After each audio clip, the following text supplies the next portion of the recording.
Graça e paz, queridos, amém?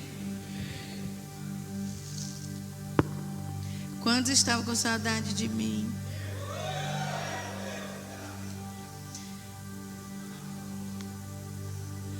Falei de quarta, mas eu sei que eu fui muito bem representada com a Miss Iris.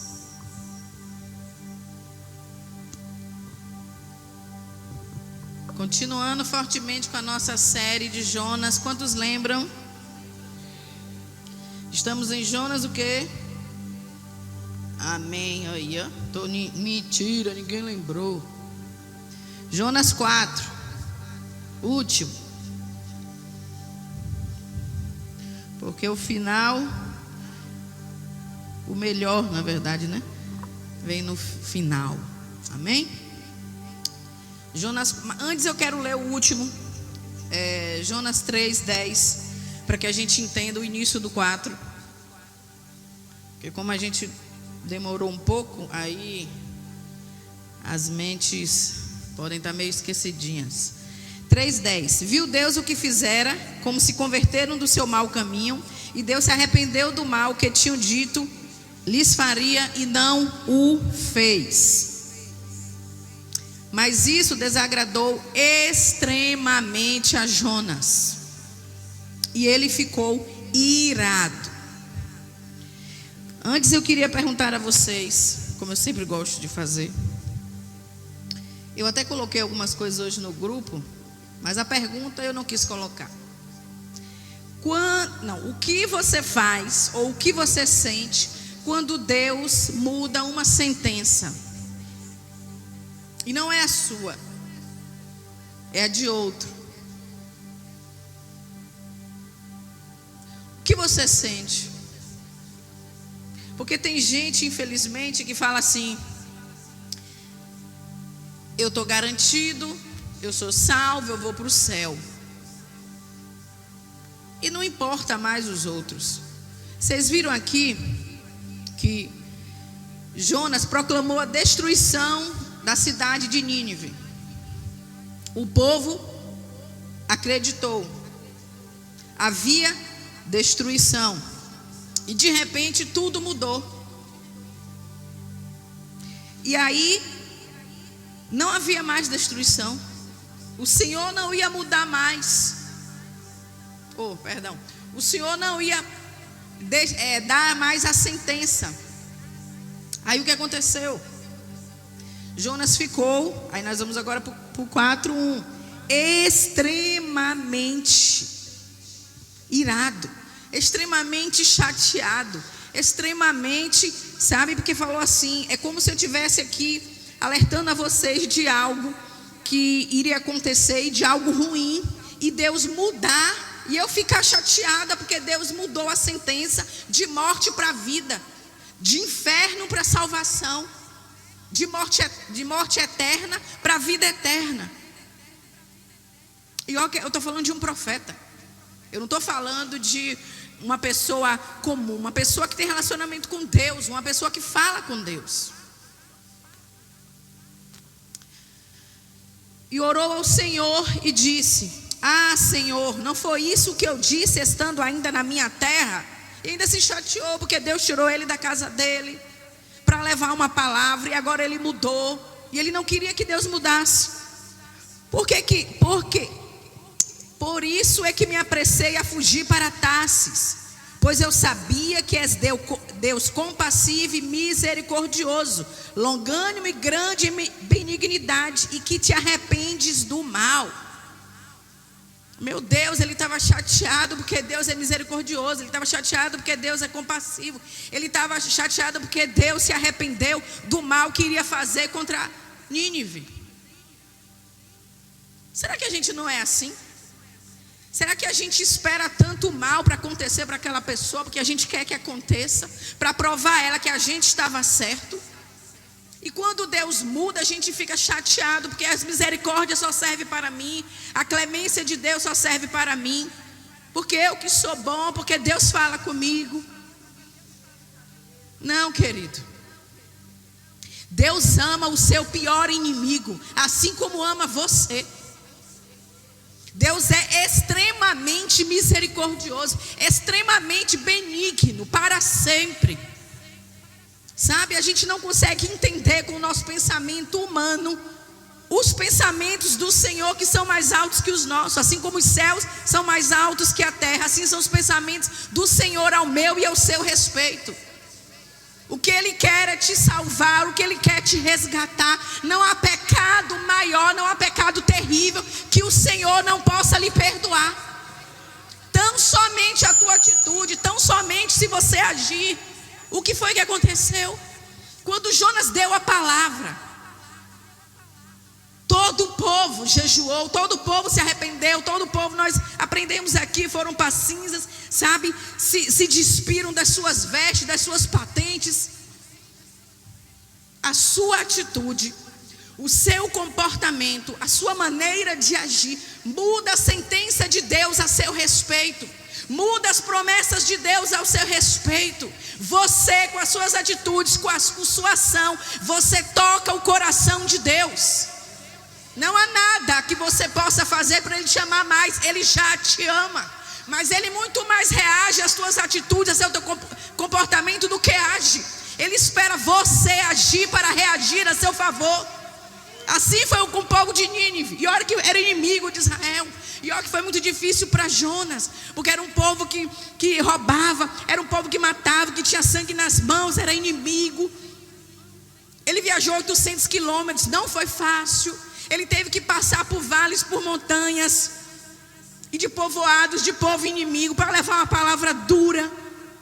Você acha que ele não ficou com medo? Ele não ficou apreensivo? O pessoal podia matar ele. E aí ele pensou: eu saí da minha casa, eu passei por tudo isso, porque teve toda a desobediência, né? Deus colocou ele no propósito, porque quando Deus quer, diga quando Deus quer, Ele garante. Sabe aquela pessoa que você tem medo de falar, e quando você fala a pessoa desarma e você vê que não era você, era Deus? Assim foi com Jonas, porque ele olhou para o povo, ele olhou para a destruição do povo, ele olhou para as mãos de sangue do povo. Mas quem chamou ele é quem garante. Tem ventos na sua vida que vai identificar o teu chamado. Que tipo de vento está tendo aí? Sabe, tem vezes que a gente precisa de uma tempestade para perceber que Jesus está no barco. Porque quando não tem tempestade, a gente não percebe que Ele está no barco.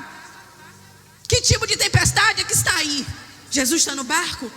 Que tipo de vento é que está identificando o teu chamado? Quanto maior o vento, quanto maior a tempestade, maior o chamado. Quanto mais você descer na terra, eu coloquei isso hoje também, mais você vai subir para o céu. O que você precisa descer, sabe? E a gente vai ver aqui que nem todo mundo que sobe para o monte, eu também coloquei isso, porque eu aprendi com Jonas isso, sobe para orar. Vamos lá. Agora, ó Senhor, tira minha vida, pois melhor me é morrer do que viver. Meu Deus, ele preferia morrer. Ele ficou agora deprimido, ele ficou frustrado, ele ficou decepcionado com a bondade de Deus. Você prefere morrer do que ver pessoas serem salvas? Você prefere morrer do que verem pessoas que vão povoar os céus, mesmo que sejam pessoas que perseguiram você, mesmo que sejam pessoas que foram duras com você? Querido, a gente não tem como compreender a mente de Deus. E a gente tem que se alegrar com as coisas que alegram o coração de Deus. Ele não merece, e você merece? Às vezes eu acho que eu mereço demais, o outro não merece nada, mas Deus está dizendo aqui, ó, a misericórdia se renova todas as manhãs sobre a minha e a sua vida.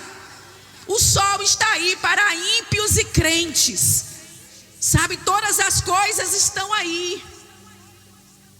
A natureza, a humanidade, toda a terra geme pela manifestação dos filhos de Deus. Manifesta, filho de Deus. Sabe, nós precisamos nos levantar em força. Nós precisamos, sabe, manifestar a glória dele, porque toda a terra está cheia da glória dele, não é minha nem sua. Ou eu entendo isso, ou eu vou ficar o tempo todo brigando com Deus, não deixando que Deus haja da maneira que ele quer agir, mas eu quero agir da minha maneira, porque é a minha maneira que é certa. Tem um bocado de eu aqui. Minha maneira que é certa, minha maneira que é certa. Respondeu ao Senhor. Eu falei toda vez, eu sou calma. Respondeu o Senhor é calmo. É razoável essa tua ira? É porque eu fico até irada com Jonas também. Só que o Senhor virou e falou bem assim: você tem motivos para estar irado, Jonas? Porque eu ia matar, ia destruir, agora eu vou salvar e vou levar a vida e vida eterna, vida e vida abundante. O Senhor está perguntando para você nesta noite: você está com raiva de quê? Porque eu vou salvar aquela pessoa? Porque eu não vou fazer aquela maldade que você quer que eu faça? Porque ao invés de inferno a pessoa vai para o céu? Sabe, às vezes a gente está muito assim, até mais é por isso que fala que na justiça do homem não opera a justiça de Deus, porque a minha justiça é falha. O Senhor, ele sonda corações. Jonas, na verdade, eles eram tão maus, que ele nunca pensou que eles fossem se arrepender da maneira como foi, que eles fossem se despir. Se você me conhecesse há uns anos atrás, você também ia achar que eu não queria ser crente, e eu falava isso. Olha onde eu estou hoje. Nem eu acredito quando eu olho para mim mesma. Sabe? Porque Deus faz assim. E aquela pessoa que é mais difícil, querido. Eu recebi uma palavra, hoje ele é pastor André, vocês vão ter a oportunidade, a alegria de conhecê-lo. Que ele falava assim para mim, eu não acreditava, ficava com mais raiva ainda dele. E ele dizia: você vai se converter e você vai ser mais crente do que eu. Aquela pessoa que você está pensando que é mais difícil, que é mais dura, que é má, ela vai se converter. E ela vai ser mais crente que você. Porque é assim que Deus faz. Porque quando Deus pega, nós vamos ver aqui que Deus tocou o coração de Deus. E Deus quer tocar corações nesta noite, amém? Porque perdão, diga perdão, não é sentimento, é comportamento. Eu decido perdoar, eu escolho perdoar e eu perdoo. Independente de eu estou me sentindo perdoada ou sentindo que a pessoa merece o perdão, porque não é merecimento, é graça. Quando o Senhor fala para Paulo: a minha graça te basta, é isso. A graça é um favor imerecido. Você não merece, Paulo, mas eu vou te dar, porque eu sou benigno, eu sou misericordioso, eu sou o grande eu sou. Agindo Deus, quem impedirá? Ninguém nem nada, querido. É razoável essa tua ira? O 5. Então Jonas saiu da cidade e sentou-se ao oriente dela, e ali fez para si uma barraca, e se sentou debaixo dela à sombra, até ver o que aconteceria à cidade. Esse oriente dela aqui é uma montanha. Por isso que eu falei que tem pessoas que não sobem só o monte para orar. Tem pessoas que sobem o monte e faz do monte um camarote, para ver de cima a destruição de pessoas, o cair de pessoas. Porque eu vou ficar aqui no alto, porque ele ainda tinha esperança que aquelas pessoas não iam se arrepender de fato. Deus não ia fazer, Deus ia ver que ele ficou irado. Meu Deus, o profeta, Deus não está nem aí para o teu sentimento. Deus não está aí para se você está achando certo ou errado. Ele quer que se cumpra a palavra que ele mandou você falar. Porque muitas vezes eu acho, não, é porque, né? Não tem nada a ver com você, tem a ver com ele. E aí ele sentou. E aqui tem dizendo que ele fez uma, como é que tem, eu até anotei aqui na Bíblia, peraí, que eu gosto muito dessas, como é que se fala? Aí cadê? Eles, deixa eu ver, porque nessa aqui do 5. É porque na minha Bíblia tem diferente aqui. Deixa eu olhar aqui. Cadê o 5? Então Jonas saiu da cidade e assentou-se ao oriente da mesma, e ali fez uma eramada. Eramada é um abrigo. Eramada é um tipo um chamalhaço de ramos. Ele fez um abrigo. Ele fez um canto para ele. É como se ele tivesse feito uma tenda para ele. Por isso que eu falei que era camarote. Sabe camarote? Eu vou ficar aqui. E eu quero ficar aqui bem do alto. Por isso que eu botei. Você quer subir para quê? Para que você quer subir? Para que você quer estar lá em cima? Para assistir a queda de quem? Ou para levar mais pessoas para o céu? Jonas, ele subiu para a montanha, ele subiu para esse monte, não foi para orar. Foi para assistir a destruição de Nínive, que ele ainda tinha esperança que Deus iria voltar atrás. Porque ele ficou irado. O profeta irado. E ele achou que Deus meu Deus, tadinho, ele ficou chateadinho, não foi? Vou lá agradar ele. Vamos ver o que aconteceu. Cadê? Não, é enramada. E repousou debaixo dela a sombra, até ver o que aconteceria à cidade. Ele esperou. Não fica esperando o Senhor destruir, não. Sabe? Não tenha pressa. Porque a gente viu que Jonas teve pressa. Depois que ele foi colocado no chamado, no propósito para o qual ele foi designado, ele teve pressa, e em 3 dias que ele faria a cidade, ele fez em 1. Mas por quê? Porque ele queria dizer para as pessoas que iam ser destruídas, que iam ser derribadas, que Deus ia... E muitas vezes a gente está assim. A gente tem pés ligeiros para proclamar a destruição. Uma sentença de morte, uma crise, uma falência, uma fofoca, uma conversa que vai denegrir até a imagem de outra pessoa. E antes de vir aqui, antes de chegar aqui, eu recebi até uma frase dizendo que é triste porque as ovelhas que estão feridas hoje no aprisco, elas são feridas pelas outras ovelhas e não por lobos. E aí eu falei, meu Deus, né? E aqui a gente vê Jonas. Quer dizer, independente de patente, você pode ser o que for. Jonas, ele foi rápido para proclamar a destruição de uma cidade, mesmo que seja pagã, mesmo que seja ruim. Deus quer salvar a todos, querido. Aí ele fez esse abrigo. Ele podia voltar para casa, ele não falou, ele não deu, não fez o que Deus mandou, mas ele não voltou para casa. Ele ficou lá e ele ainda subiu bem alto, porque ele queria ver a destruição. Você está subindo para quê? Para ver quem cair. Está torcendo para quem cair, para quem ir para a lama, para quem ir para o inferno, sabe?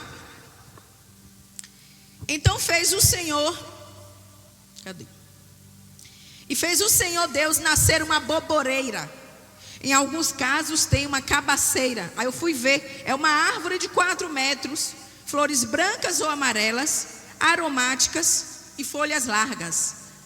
O Senhor fez da noite para o dia nascer. Ele fez o primeiro milagre do Senhor na vida de Jonas.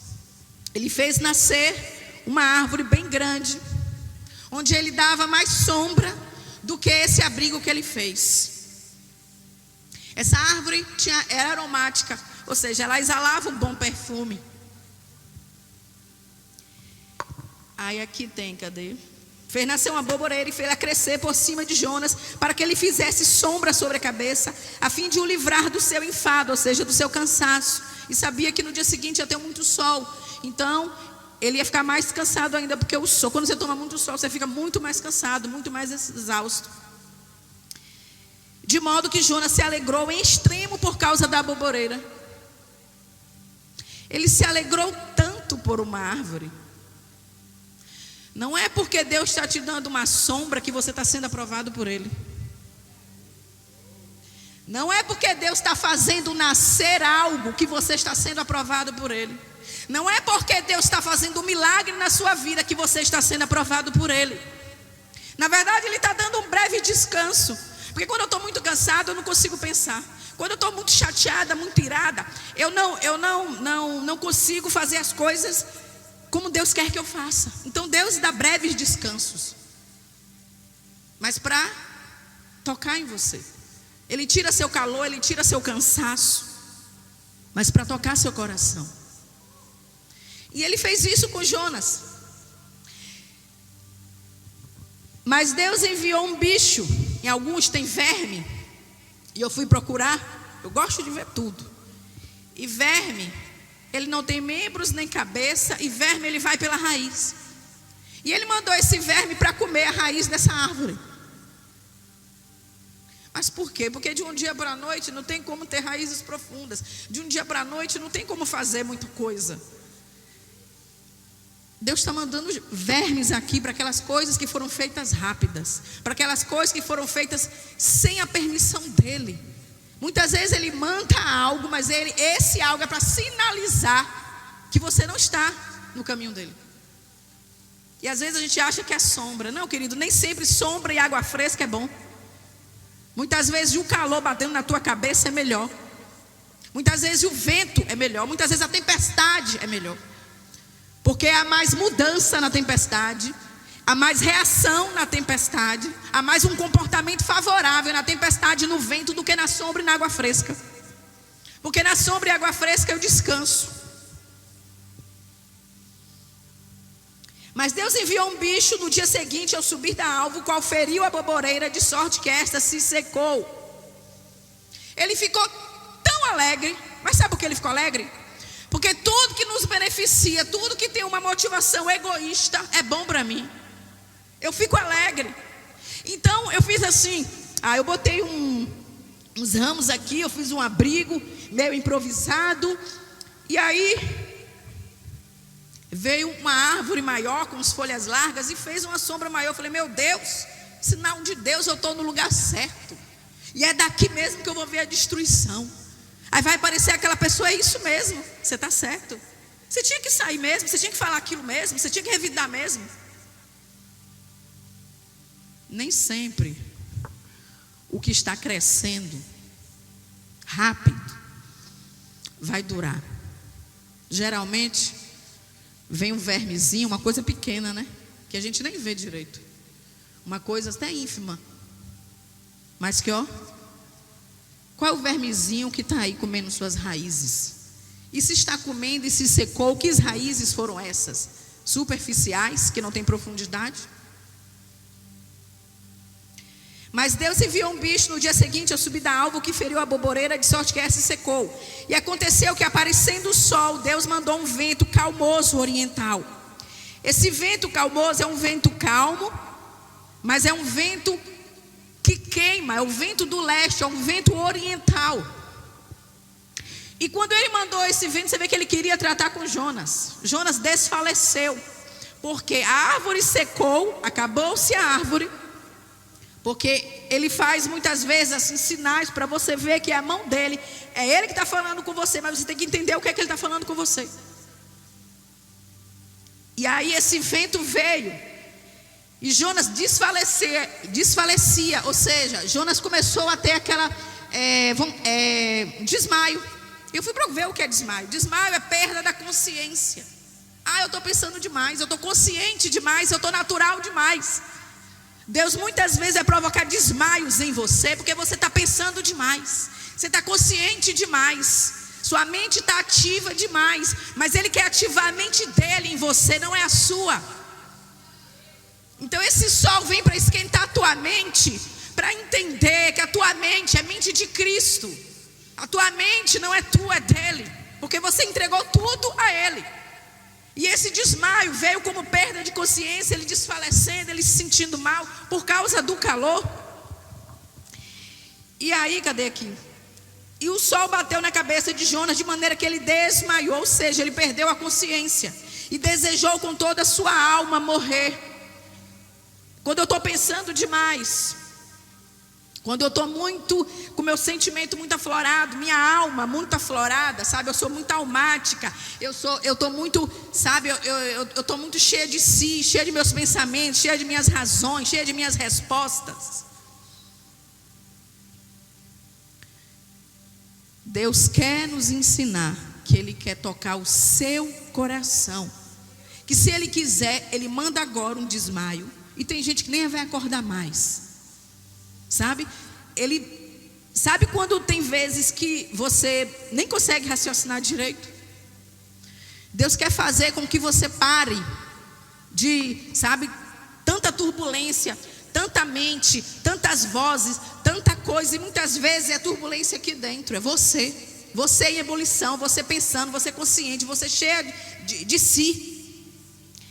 E aí ele falou: melhor me é morrer do que viver. Novamente ele ficou deprimido. Novamente ele percebeu que não era nada disso que Deus queria que ele fizesse.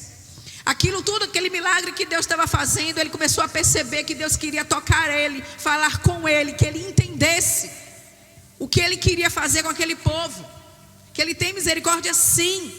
Nós servimos a um Deus misericordioso, benigno. Não é um Deus maligno. Não existe, não há maldade no nosso Deus. Quando ele repreende, quando ele disciplina, é porque ele ama, é porque ele quer que você seja salvo. Ele usa seus representantes, ele usa pessoas para falar com você, ele avisa pessoas, ele não deixa ninguém desavisado. Assim fez com o povo.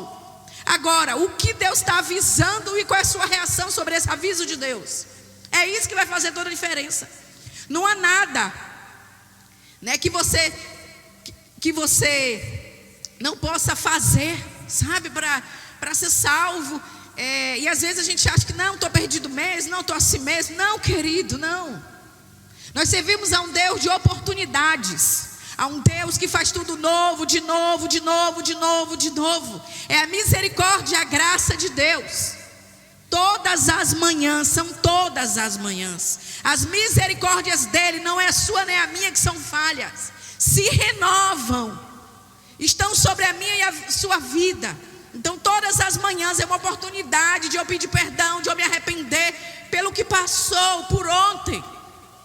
Todo dia há uma esperança para você, um bom futuro para você, a salvação para você, arrependimento de pecados para você, a confissão para você, a graça para você.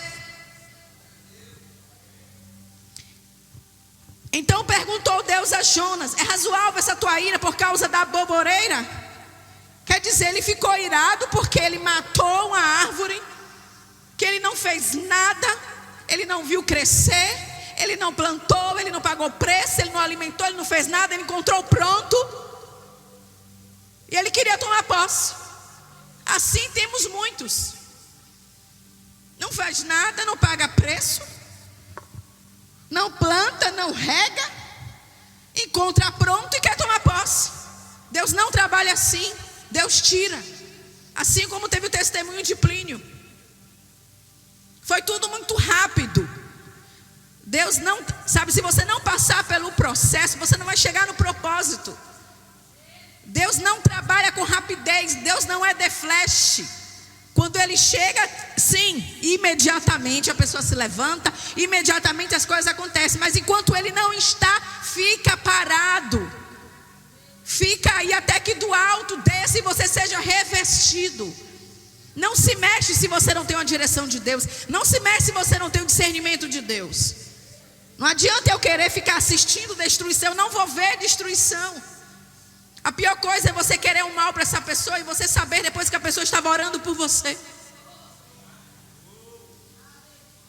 Como dizem, é um tapa de luva de pelica. Porque muitas vezes as pessoas podem me achar bravo, me achar não sei o quê, mas eu oro por todos, inclusive de quem saiu. E o Senhor já me deu palavras para pessoas que saíram. E eu fui lá, mesmo sem o meu querer, porque não importa o meu querer, e dei a palavra para a pessoa. Porque se fosse o meu querer, não. Eu queria que Deus falasse: ó, volte mesmo, sua vida vai estar assim. Não, e não foi isso. Deus deu palavra de misericórdia. Deus deu palavra de compaixão, Deus deu palavra de benignidade, Deus deu palavra de abraço. Porque eu sonhei abraçando e dando uma palavra de conforto e de consolo para essa pessoa. E é assim que Deus quer te usar. Mesmo que seja para aquela pessoa mais difícil. Ele quer que você abrace, beije e diga palavras de consolo e de conforto para quem te feriu, quem te apontou, quem saiu, quem acusou. Porque Ele é um Deus de misericórdia. Os pensamentos dele são incompreensíveis. Eu não compreendo, você não compreende. Mas a nossa mente é tão pequena, nós somos tão humanos, sabe, tão naturais, que a gente quer pensar Deus com o nosso pensamento. E Deus não vai trabalhar assim. Respondeu ele: é justo que eu me enfade a ponto de desejar a morte? Disse, pois, o Senhor: tens compaixão da aboboreira, na qual não trabalhaste, nem a fizeste crescer, que numa noite nasceu e numa pereceu. Jonas estava preocupado com coisas e não com pessoas. Quer dizer, ele não viu nascer, não fez nada, ela cresceu, ela se foi, e ele ficou mais sentido com uma planta do que com 120 mil pessoas em Nínive. Muitas vezes estamos assim. Temos mais pena ou compaixão de animais ou de plantas do que de pessoas, do que de vidas. Não estou dizendo que vocês vão maltratar, arrancar planta, nem bater em animal, nada disso, não é nada disso. Mas saiba que as pessoas vão para os céus, os animais não. Piorou as plantas. Então Deus se preocupa muito mais com corações, com pessoas. E não hei de eu ter compaixão da grande cidade de Nínive, em que há mais de 120 mil pessoas que não sabem discernir entre a sua mão direita e a esquerda, e também muito gado. Ou seja, ele teve misericórdia de pessoas que estavam perdidas, misericórdia de pessoas que, sabe quando você conversa com algumas pessoas que estão perdidas, que você vai levar luz, que você vai levar o sal, que você vai temperar, que você vai explicar, que você vai propagar as boas novas, que você vai falar do evangelho, você vai falar do reino. É isso que o Senhor quer fazer comigo e com você. Se permita ser usado, sabe? O Senhor, Ele envia o seu representante para nos avisar. Muitas vezes aquelas pessoas onde falam, onde tem aquela palavra mesmo de bate pronto, aquela palavra que vai chacoalhar, é aquela que Deus quer usar para te transformar.